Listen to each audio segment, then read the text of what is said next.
Un hombre admite ser nervioso, sin embargo, supone que lo crees un loco y alega no serlo, que una misteriosa enfermedad acrecentó sus sentidos, revelándole un saber sobre el cielo, la tierra y el infierno, reiterando su cordura y mostrando su relato como prueba fehaciente de ello. Comienza rastreando el origen de su hostilidad hacia el viejo, aclarando que éste lo apreciaba, lo respetaba y lo trataba bien, atribuyendo su deseo de agresión al ojo del viejo, el cual parecía el de un buitre y le helaba la sangre cada vez que le posaba la mirada. La incomodidad llegó a ser tal que, luego de varias cavilaciones, decidió asesinar al viejo y deshacerse por fin de aquel temible ojo. Una vez más alude a su propia cordura, arguyendo que los locos no habrían podido llevar su plan con tal precisión, describiendo su rutina de manera simple. Entra a la habitación del viejo a mitad de la noche, alumbra con una linterna el área sobre su ojo, y al encontrarlo cerrado desiste de su intento de atacarlo, alegando que es al ojo, no al viejo, lo que deseaba eliminar. Todo esto para portarse amable y cordial la mañana siguiente, como si nada hubiera pasado. Esto lo repite por 7 noches, pero concentra su relato en la 8ª noche porque ahí es donde ocurre lo importante. En esta ocasión parece que narra sus movimientos de una forma más errática, mencionando que desde el principio tuvo mucho más cuidado, pero, al saberse inadvertido, no pudo evitar soltar una risita, tras lo cual, en lugar de retirarse, continuó su camino con algo más de precaución, aprovechando la total obscuridad que la habitación del viejo siempre procuraba, debido a su miedo a los ladrones y las grandes protecciones que había en las ventanas. Una vez más, al sentirse confiado, intenta abrir el haz de la linterna. Sin embargo, el dedo se le resbala, lo que termina por alertar al viejo, quien pregunta si hay alguien ahí. En ese momento se le concentra un poco más de atención en el viejo, quien comienza a soltar un pequeño lamento de terror, que recuerda al protagonista su tiempo pasado, en el que despertaba en la madrugada con un gran temor y la sensación de ser observado, tras lo cual se condolió del viejo, pero no retrocedió, pues de acuerdo con él, el reloj ya había marcado su hora. Luego de esperar un largo rato, y sin escuchar algún movimiento, el protagonista libera un haz de luz, el cual iluminó el ojo de buitre, el cual era de un color azul y se encontraba opacado por una nebulosa y cuya mirada le provocaba ira, pero también lo paralizaba de terror, y agudizaba sus sentidos preparándolo para cualquier eventualidad. En medio de ese momento de tensión, el protagonista escucha un sonido similar al de un reloj envuelto en algodón, el cual, luego de corroborar que se trata del corazón del viejo, comenzó a llenarlo de coraje y de valor para realizar su obra. Pese a todo, se mantiene quieto, el momento justo para atacar mientras escucha cómo cada latido es más fuerte y más rápido que el anterior, suponiendo que el viejo, en ese momento, debía ser presa de un verdadero terror, pero aún no dignándose a atacar. No lo hace hasta que pasa por su cabeza la idea de que tal latido puede llegar a alertar a un vecino. Es entonces donde menciona que el reloj ha marcado su hora, momento en el que asesina al viejo. Tras esto, se arroja sobre el viejo, quien suelta un alarido mientras el protagonista lo aplasta con su lecho, asfixiándolo hasta que el sonido de su corazón deja de latir.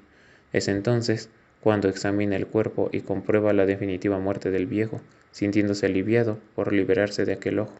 Una vez más, el protagonista presume su cordura al describir cómo se apresuró a descuartizar el cadáver en completo silencio, para después esconderlo debajo de las maderas del suelo, haciendo un gran esfuerzo porque ningún ojo pudiera notar algún cambio en la habitación, ni siquiera aquel del que se había deshecho. Terminó el trabajo en el momento en que el reloj marcaba las 4 de la madrugada, la hora en que 2 oficiales de policía llamaron a la puerta, mencionando que un vecino dio aviso debido a que se escuchó un grito en el domicilio del protagonista, a lo que éste responde que fue él al tener una pesadilla y que se encontraba solo en casa debido a que el viejo se encontraba de viaje. Confiado por saberse inadvertido, invitó a ambos hombres a descansar en unas sillas dentro de la habitación del viejo, conversando con ambos oficiales mientras el reloj marcaba los segundos. Es entonces cuando el protagonista comienza a sentirse nervioso, intentando disimular al tomar el rumbo de la conversación con aquellos policías que posaron entonces la mirada en él. Fue entonces cuando, preso del nerviosismo, descubrió que aquello que le generaba terror, el sonido de un reloj envuelto en algodón, el corazón del viejo, de algún modo estaba volviendo a latir, y solo era cuestión de tiempo para que los oficiales también lo descubrieran. Sintiéndose amenazado con eso, el protagonista hizo toda clase de ruido con la intención de acallar el sonido del corazón, logrando que las miradas de los policías se posaran en él mientras éste, presa de la paranoia, dedujo que los policías sabían de los latidos y que aquella inocente conversación era solo para castigarlo. Fue así que, presa de la desesperación, les exigió que se detuvieran, admitiendo su crimen y mostrando que, Bajo las tablas del piso se encontraba aquel corazón aún latiendo. De acuerdo con la colección de Penguin Clásicos, este cuento forma parte de una colección de cuentos populares que Edgar Allan Poe dedicó a los mitos populares, siendo esta narración donde se exponía lo que él consideraba que era el mal de ojo. Esto resulta bastante destacable ya que, pese al título del cuento y su desenlace, el ojo siempre toma una posición protagónica, primero inspirando la idea del asesinato, al buscarlo durante sus tentativas, al temerlo durante la noche del acto y al notarlo eliminado. Además de eso podemos notar cómo el autor juega con los conceptos del ojo y la mirada, siendo el ojo aquello que despierta la hostilidad del protagonista y la mirada aquello a lo que teme. Del mismo modo que en la conversación final con los policías, no es hasta que ambos policías posan sus miradas en él que éste vuelve a sentirse amenazado, repitiendo aquel sonido que interpretaba como el corazón del viento. De la misma manera, me gustaría resaltar el apoyo que toma el autor con la figura del reloj, ayudándose con su sonido repetitivo y la descripción de su avance para resaltar algunos puntos importantes en la historia, al punto en que describe el latido de un corazón como el movimiento mecánico de un reloj envuelto en algodón.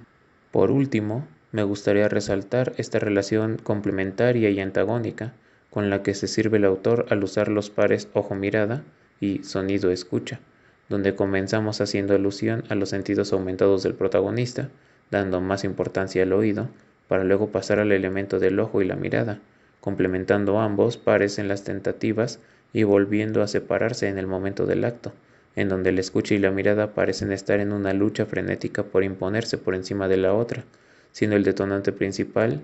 de aquel acto que lleva a cabo el protagonista el temer que el sonido sea escuchado y por lo tanto él sea visto y dejado al descubierto, volviendo a unir ambos componentes hacia el final, donde la mirada desencadena el recuerdo del sonido y al intentar disimularlo solo consigue que los policías vuelvan a posar su mirada en él.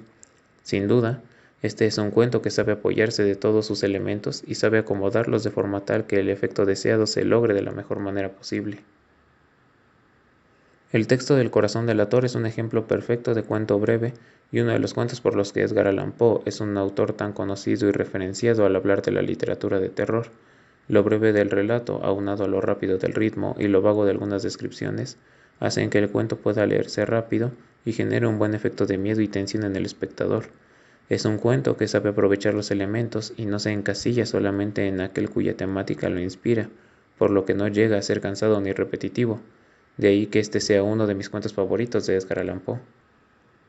Pero, ¿ustedes qué opinan? ¿Ya conocían este cuento? ¿Qué opinión les merece El Corazón delator? ¿Les gustaría que le realizara un análisis más profundo ayudándome de conceptos propios de la psicología y el psicoanálisis?